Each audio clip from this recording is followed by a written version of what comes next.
சென்னை சங்கர் நகர் பம்மல் தெரு நாய்கள் எல்லாம் பிடிக்க வேண்டும் என்று உச்சநீதிமன்றத்தில் தீர்ப்பு சொல்லியிருக்கிற நீதிபதி ஐயா அவர்களுக்கு வணக்கம்.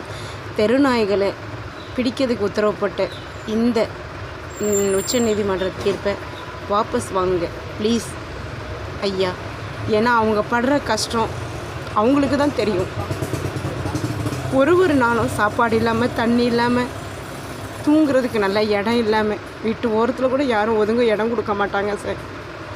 அதே மாதிரி சின்ன குழந்தைங்கள கடிக்குன்னு சொல்கிறீங்களே, சின்ன குழந்தைங்க அவங்கள எவ்வளோ துன்புறுத்துகிறாங்கன்னு தெரியுமா? பெரியவங்க வண்டியில் போகிறச்ச பக்கத்தில் போய் இருந்து ஹாரன் அடிக்கிறாங்க அவங்க தூங்கிட்டு இருக்கிறச்ச. அந்த பயத்தில் தான் அவங்க ஓடி போகிறாங்க கடிக்கிறதுக்கு. சின்ன குழந்தைங்கக்கிட்ட பேரண்ட்ஸுங்க சொல்லி வளர்க்கணும், இந்த மாதிரி ஜீவன்களை அடிக்காதீங்க, துன்புறுத்தாதீங்கன்னு. ஸ்கூலில் டீச்சர்ஸுங்களும் அதே மாதிரி இந்த ஜீவன்களை அடிக்கக்கூடாது, அது செல்ல பிராணி அப்படிங்கிறத சொல்லி வளர்க்கணும், சொல்லி கொடுக்கணும். தயவு செஞ்சு நீங்களும் எவ்வளவோ யூடியூப் சேனல் பார்ப்பீங்கள்ல சார், அதில் பாருங்கள் இவங்க எவ்வளோ நல்லது செஞ்சுருக்காங்கன்னு சொல்லிட்டு. இவங்களை இன்றைக்கி ஃபுல்லாக நீங்கள் இந்தியா ஃபுல்லாக அவங்கள இல்லாமல் பண்ணிட்டீங்க அப்படின்னா திருடங்களுக்கும் குடிகாரங்களுக்கும் கற்பழிக்கிறவங்களுக்கும் ரொம்ப வசதியாக போச்சு. ஏன் நாளைக்கு உங்கள் வீட்டிலேயே கூட நடக்கலாம் இந்த திருட்டு, இந்த கற்பழிப்பு.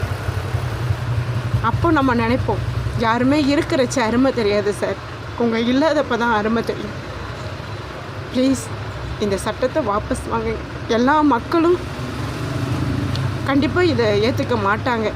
உங்களுக்கு இதை சரின்னு படுற விஷயம் ஒரு சிலருக்கு சரி இல்லாமல் கூட இருக்கும். அவங்க எவ்வளவோ நல்லது செஞ்சுருக்காங்க. ஏன் சார் இந்த உச்ச நீதிமன்றம் தீர்ப்பு இந்த வாய் இல்லாத ஜீவன் அவங்கவுங்க தெருவில் இருக்கிறவங்களுக்கு சாப்பாடு போடுங்க, தண்ணி வைங்க, மழைக்கு ஒதுங்க, இடம் கொடுங்க அப்படின்னு ஏன் சார் இந்த மாதிரி கட்டளை போடலை? அப்போ அவங்க எப்படி செத்தாலும் பரவாயில்ல அப்படின்னு தானே சார் நீங்களாம் அப்போ இருந்தீங்க. சாப்பாடு போட்டு தண்ணி வச்சு அவங்க மறுபடியும் இப்படி வெறி பிடிச்சி இருந்தாங்கன்னா அவங்களுக்கு இந்த அரசாங்கத்தில் அந்த தெருவில் யார் சாப்பாடு போடுறாங்களோ அவங்க மூலியமாக ஊசி போடவோ கருத்தடை பண்ணுறதுக்கோ அனுமதி கொடுக்கணும். அந்த டாக்டருங்க அங்கே அவங்களுக்கு சேர வேண்டிய மருத்துவத்தை செய்ய சொல்லுங்கள். நகராட்சியில் பிடிச்சிட்டு போய் ஃபேமிலி பிளானிங் பண்ணுறதே கருணை கொலைக்கு சமந்தான். ஏன்னா அவங்க பிடிச்சிட்டு போகிறாங்களே, அந்த ஒரு நாயும் எத்தனை நாள் சாப்பிட்றன்னு யாருக்கும் தெரியுமா? தெரியாது. ஆனால் நீங்கள் கொடுக்குற அந்த மருந்தோட வேகம், ஃபேமிலி பிளானிங் பண்ணிவிட்டு வந்தோடனே அவங்க ஒரே வாரத்தில் இல்லை 15 நாளே இறந்து போயிடுவாங்க. இதுவே கருணை கொலைக்கு சமந்தான் சார். இந்த முருகப்பெருமான் கடவுளாக உங்களை நினச்சி நான் கேட்குறேன், இந்த வாபஸ் வாங்கிடுங்க இந்த சட்டத்தை. அப்படி வாபஸ் வாங்கிட்டீங்கன்னா இந்த கடவுள் இருக்காங்கன்னு அர்த்தம்.